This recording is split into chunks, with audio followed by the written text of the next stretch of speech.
Bienvenue sur ce plateau spécial. Comme vous le savez, le Gabon s'achemine lentement mais sûrement vers une élection présidentielle, un scrutin le 12 avril 2025. Et justement, nous avons sur ce plateau l'opportunité de pouvoir aborder un point assez sensible justement lors de ces échéances. Il s'agit de l'abstention. Et pour en parler justement, je reçois sur ce plateau M. Stéphy Oliang. Vous êtes analyste politique. Bonjour à vous. Bonjour. Lorsqu'on parle de risque d'abstention, est-ce que c'est une réalité ou c'est juste peut-être des fantômes du passé qui veulent venir hanter les conversations des Gabonais? Est-ce qu'il y a vraiment un risque d'abstention pour l'élection présidentielle à venir? Je crois que les contextes sont distants et différents. L'élection référendaire a eu ceci de particulier. Comme inconvénient, c'est que au cours de cette élection, elle s'est déroulée en année scolaire. Et plusieurs personnes ne pouvaient pas faire le déplacement pour aller accomplir leurs devoirs civiques à l'intérieur du pays. Et donc, cette abstention-là va de ce fait, mais il y a aussi un autre fait, c'est la liste électorale qui était biaisée, qui n'était pas bonne. C'est une liste électorale qui n'était pas bonne. Et d'autre part, il y a aussi le fait que les Gabonais n'avaient pas été suffisamment édifiés sur cette élection. Voilà les raisons principales qui nous ont amenés à ce taux d'abstention, en dépit de ce fait qu'il y a eu un taux d'abstention. Vous faites allusion au référendum? Oui, à l'élection référendaire, le oui l'a largement emporté. Pour cette élection, c'est différent parce que les autorités ont tenu à ce que le monde éducatif soit en vacances. Nous observons au niveau de l'éducation nationale où il y a une très forte mobilisation des élèves et même au niveau de l'enseignement supérieur des étudiants qui se sont mobilisés, qui vont accomplir pour certains leur devoir civique pour la première fois. Et les enseignants qui sont en vacances, les enseignants aussi bien du primaire, du secondaire que du supérieur, là, il n'y aura pas d'abstention. Cette élection va avoir même le taux de participation le plus élevé. Ça, c'est une certitude, oui.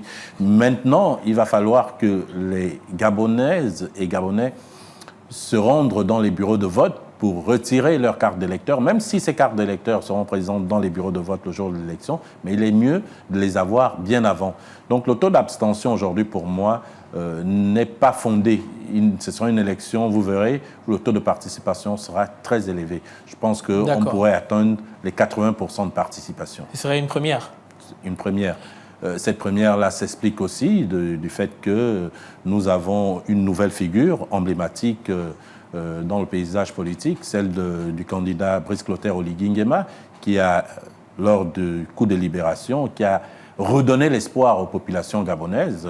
Et aujourd'hui, tout le monde s'accorde pour dire que c'est l'homme qu'il faut pour présider aux destinées de notre pays pour les 7 prochaines années.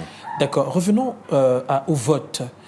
Quels sont les enjeux? Parce que pour les Gabonais qui nous regardent, qui hésitent potentiellement à aller à faire le déplacement jusqu'au bureau de vote le 12 avril, qu'est-ce qui est en jeu concrètement pour un primo-votant, par exemple, qui n'a jamais voté précédemment? Un primo-votant peut avoir 40 ans, pas forcément les adolescents ou les jeunes. Pour ceux qui iront au bureau de vote, qu'est-ce qui est en jeu? Mais l'enjeu, déjà, c'est d'élire un chef qui, il y a 2 jours, nous a présenté un programme réalisable. Il y a 2 jours sur le plateau d'un candidat, un projet? Exactement, qui a fait preuve de pragmatisme, qui a été percutant et qui a convaincu tous les auditeurs. D'ailleurs, la toile s'est enflammée. Il n'y a jamais eu un tel audimat. Donc, c'est pour élire le premier responsable du pays, la personne qui sera appelée à présider aux destinées de notre pays les 7 prochaines années. C'est important parce que c'est l'élection la plus importante dans un pays, c'est désigner le président de la République. Nous étions là dans une période transitoire et nous arrivons maintenant au terme de... Nous amorçons la fin de ce processus parce que c'est un processus qui va certainement... qui est séquencé. On aura l'élection présidentielle, les élections législatives et l'élection 2026 municipale. certainement. Oui, c'est selon également les ressources du budget de l'État. Voilà. D'accord. Voilà, vous parlez du candidat Brice Clotaire Oligui Nguema. Je suppose que vous avez écouté tous les candidats, parce que jusqu'à présent, on en a vu 7, on va dire, qui sont passés sur le plateau. Le dernier, c'est ce soir. Ce soir, on aura en effet, Iloko. Que pouvez-vous dire justement des programmes de société pour que les Gabonais sachent aussi un peu, pour ceux qui n'ont pas eu l'occasion de lire, comme certains disent, les 50 pages de certains programmes? Bien sûr, on encourage à lire, mais quand même, en tant qu'analyste politique, quelle est votre lecture, on va dire, des différents programmes de société et pourquoi on devrait pencher d'un côté ou de l'autre? Tous les programmes de société se tiennent, du moins de façon factuelle. C'est des programmes de société qui ont été conçus avec des équipes d'experts, mais le programme de société qui a séduit, ça, ce n'est pas pour jeter la fleur au candidat Brice Clotaire Oligui Nguema. C'est un projet de société qui était bien conçu, chiffré et programmatique. Tout le monde s'est accordé à dire qu'il a convaincu l'auditoire. C'est le meilleur projet de société. D'accord. Et que dites-vous justement des programmes de personnes telles que celui qui est passé hier justement sur le plateau de la HAC qui propose de fusionner le Gabon et la Guinée équatoriale, juste pour pouvoir toucher un point comme ça qui est lié au programme des personnes en face du candidat dont vous avez parlé? Est-ce que c'est réalisable? Monsieur Essingon l'a pensé, c'est un sujet brillantissime. Nous avons fait nos classes à l'université ensemble. Il a fait 4 sur 4 en droit. D'accord. C'est un monsieur calé. Il est expert dans son domaine. Mais je crois que là, quand même, il s'est trompé. Vous pensez qu'il s'est trompé? Oui, il s'est bien trompé en proposant une telle fusion. Aujourd'hui, le plus important, c'est qu'il y ait entre les États une coopération, mais pas l'absorption d'un État ou bien la fusion de 2 États. Je crois que je ne sais pas où est-ce qu'il allait dénicher cette idée, mais elle n'a pas du tout séduit et je crois qu'elle a même enfui son passage. D'accord, mais lorsqu'on pense à nos voisins congolais, par exemple, en RDC, ils appellent le président Tshisekedi Fachi Béton. Oui. Parce qu'on dit qu'il est venu pour construire le pays. Oui. Et ici au Gabon, on a maintenant le président de la transition, Brice Clotaire Oligui Nguema, qu'on appelle le bâtisseur, oui. Et auparavant qui s'appelle le prince du béton, justement. Oui. Quelle est votre lecture de ça? Est-ce que, comme disent certaines personnes qui sont en face, qui disent que ce n'est pas le rôle de la transition de construire, on fait ci, on fait ça, ce n'est pas le rôle...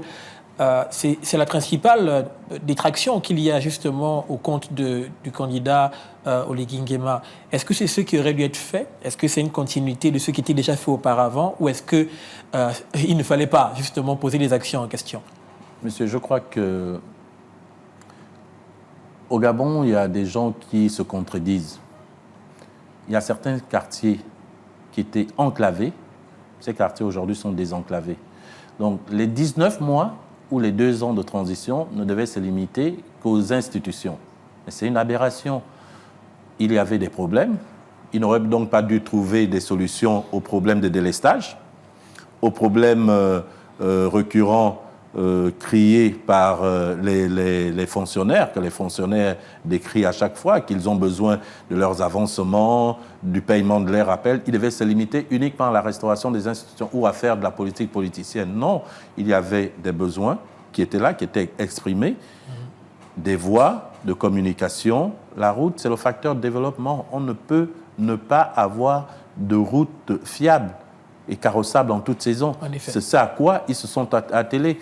Et avec tout ce qui a été fait, la bourse aux élèves du secondaire, le paiement des rappels, la construction de nouveaux centres hospitaliers, le renforcement de l'état de droit à travers la Constitution, la nouvelle Constitution qui a été votée lors du vote, qui a été votée, plébiscitée lors de l'élection référendaire.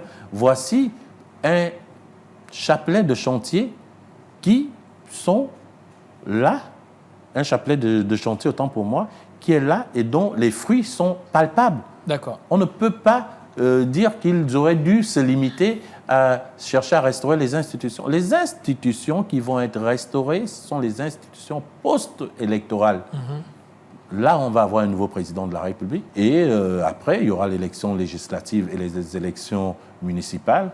Au terme de là, le processus de transition va prendre fin et ce sont ces nouvelles institutions qui vont être restaurées où on n'aura plus des députés qui vont, comme un seul homme, voter des lois qui ne vont pas dans le sens de l'amélioration des conditions de vie de leurs concitoyens, où des sénateurs vont faire la même chose.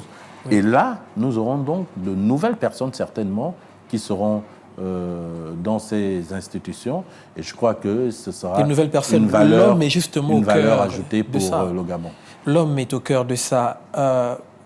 On va bientôt arriver au terme de ce plateau spécial, mais je voulais que vous puissiez nous parler un peu, en tant qu'analyste politique, on parle de culte de la personnalité, c'est-à-dire en Afrique et au Gabon en particulier, la politique est souvent associée à une personne, c'est-à-dire ce n'est pas une affaire forcément de parti, ce n'est pas une affaire de courant, c'est souvent un leader. Et lorsque la personne en général s'en va ou lorsqu'il y a un problème, tout s'écroule avec cette personne-là. Vous parlez de restauration, vous parlez de futures institutions. Est-ce qu'on est certain qu'on va vers cet idéal-là où ce ne sera plus les hommes, mais ce sera désormais les institutions qui vont primer? Mais ce sont les institutions qui vont primer. Pour preuve, on a la limitation des mandats, on a une élection éventuellement à 2 tours, ce qui n'était plus le cas lors des élections passées, où on devait avoir juste une élection à 1 tour et des élections toujours biaisées, où le résultat issu des urnes n'était pas celui qui était proclamé. C'est la raison pour laquelle plusieurs de nos compatriotes, aussi bien ici au Gabon que dans la diaspora, se disaient « c'est déjà joué, on sait que notre vote ne sera pas pris en compte, nous n'allons pas voter, ils feront comme ils voudront ». Là, les Gabonais ont le choix, parce qu'il est sûr que les premières tendances seront connues dès 20h, 21h, les réseaux sociaux ne seront pas coupés. Quand aujourd'hui... Il n'y aura pas de coupure d'Internet cette fois-ci. Il n'y aura pas de coupure d'Internet. Quand aujourd'hui, il y a certaines personnes qui viennent se présenter à moralisateurs de la vie politique, qui nous disent qu'ils vont remettre en cause cette constitution, qu'ils vont faire telle ou telle chose, alors qu'ils étaient en responsabilité. Nous n'avons rien vu, si ce n'est le néant. Il va sans dire que les Gabonais doivent prendre leur destin en main, aller récupérer leur carte d'électeur et se rendre massivement le 12 voter pour le candidat Brice Clotaire Oligui Nguema qui va moderniser et développer notre pays. D'accord, nous sommes arrivés au terme de ce plateau spécial. On retient qu'il faut se mobiliser le 12 avril pour aller voter selon les programmes de société que vous avez pu voir à la télévision, selon tout ce que vous avez pu voir sur le terrain aussi et selon votre cœur, bien sûr. Merci à vous, Monsieur Stéphy Oliang. Je rappelle que vous êtes analyste politique gabonais. Merci à vous. C'est moi qui vous remercie. Restez connectés sur les antennes de Gabon 24. À très bientôt. Au revoir.